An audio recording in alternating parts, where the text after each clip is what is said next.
প্রথমে শাশুড়ি দিয়ে শুরু করি। আমার মাইকের আওয়াজ যে ঘরগুলাতে যায়, আমার শাশুড়ি মাদেরকে বলবো, বউদের উপর অত্যাচার করবেন না। ছেলেরে প্রশ্ন করে, তোর কাছে তোর বউ বড় না আমি বড়?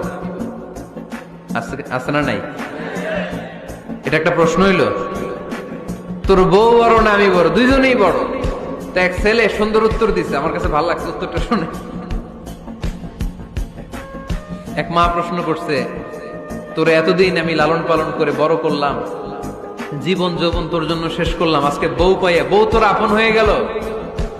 এবার ছেলে উত্তর দিছে, মা আমার মুখ থেকে মা ডাক শোনার জন্য তুমি কি কষ্টটাই না করছো জীবনে।